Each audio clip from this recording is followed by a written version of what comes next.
One of the many commandments that are mentioned in this week's Torah portion, Kitetze, which by the way contains more commandments, more than 10% of all the 613 commandments can be found in this section of the Torah. And one of the commandments reads as follows: when you build a new house, you must make a guardrail for your roof. The Torah continues, do not allow blood in your house when one who is falling will fall from the roof, which is a little bit of a problem here, the repetition of the word. Ki yipol hanofel mimenu, the one who falls will fall from it. So Rashi addresses this question, and he says that the person who falls, royi zel lipol, he was fit to fall, he deserved to fall. In other words, we're talking about a person who is far from being righteous. And nevertheless, you shouldn't be the one to make him fall, because good things happen through meritorious people, and bad things happen to people who are guilty themselves. In other words, we're talking about a person who may even deserve to fall, may be punished for his sins. But you shouldn't be the one to execute it. That's not something that you should seek to do. I remember decades ago when they reintroduced the death penalty, I think it was in the state of Nevada, and they were going to execute this criminal by a shooting squad. There were so many people volunteering to do it. And the Torah says, no, don't volunteer to be the executioner. That's not something you should seek. And you can't argue, well, it's a mitzvah. It's a mitzvah to punish the person. That's not your mitzvah. That's God's business.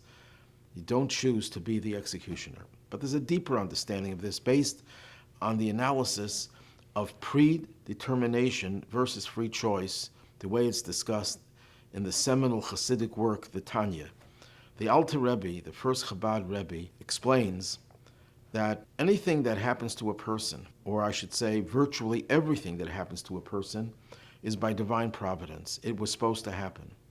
So if someone harms another person, the victim was destined to become a victim. And yet, the person who exercises his or her free choice to victimize that person will be held fully responsible.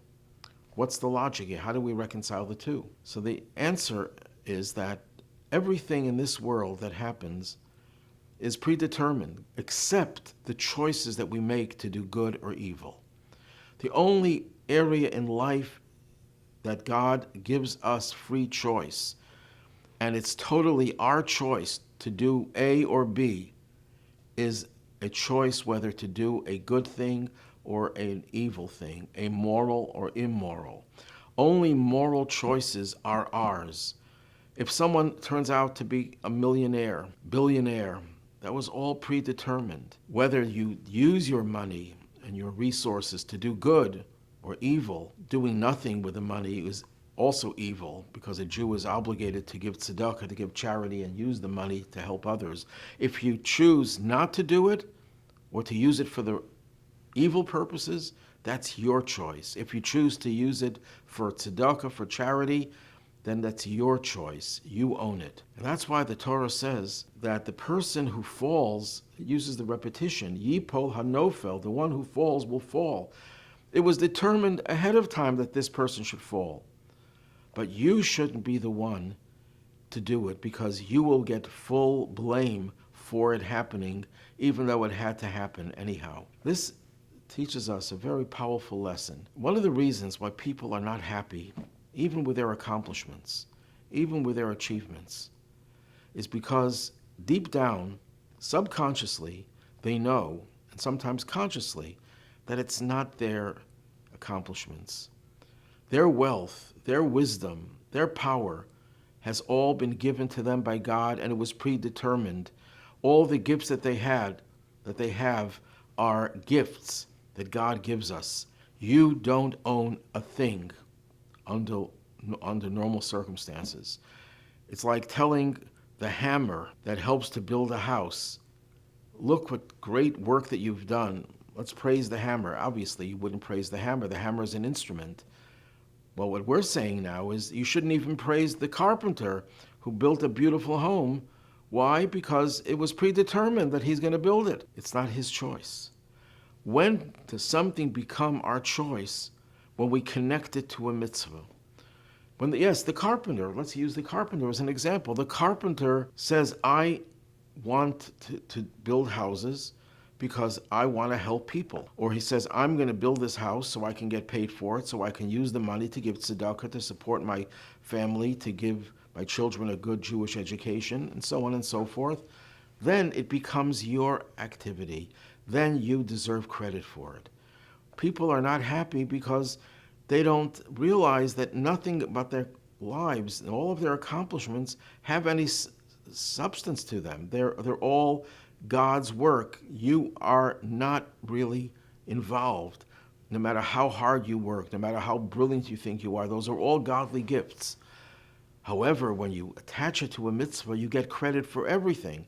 It's your mitzvah, it's your accomplishment. And that is a very sobering realization that nothing that we do is credit to us unless we connect it to a mitzvah. And then everything is credited to us. That's what King Solomon meant when he said, B'chol d'rachecha de'ehu, know God in all your ways.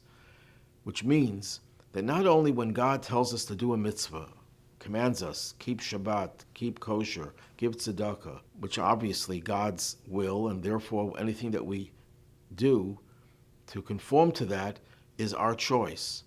But everything we do can be a springboard to know God. We could use everything, the words of the Mishnah, all your deeds should be for the sake of heaven.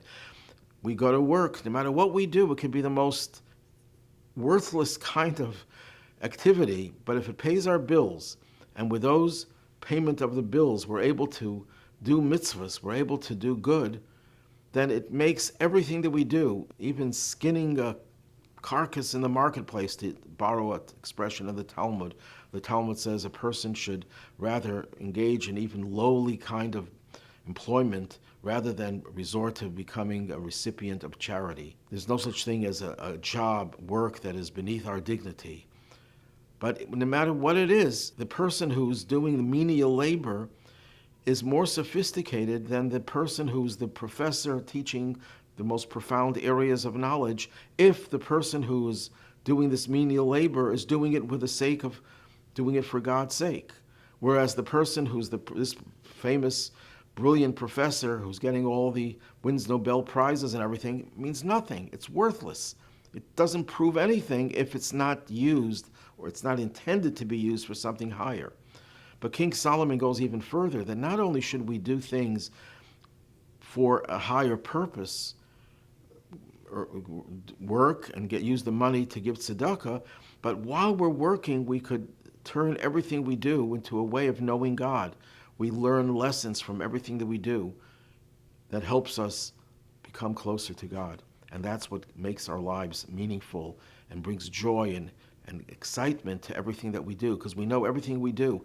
Even walking down a supermarket aisle, something that is very boring, something I really don't enjoy doing. But if you're walking down that aisle looking for a food product, looking for the OU, the OK, or any of the other insignias that indicate that this is under rabbinic supervision and is kosher, the very walking down that aisle is an act of knowing God and makes it a meaningful activity. Whereas all the other things that we do that we really think we enjoy and are exciting, if they don't do it for a higher purpose, they have no substance, they have no meaning, they're vacuous, and therefore they don't really give us fulfillment. And whatever joy we get is fleeting. In order to make something truly meaningful and exciting, we have to connect it to a mitzvah.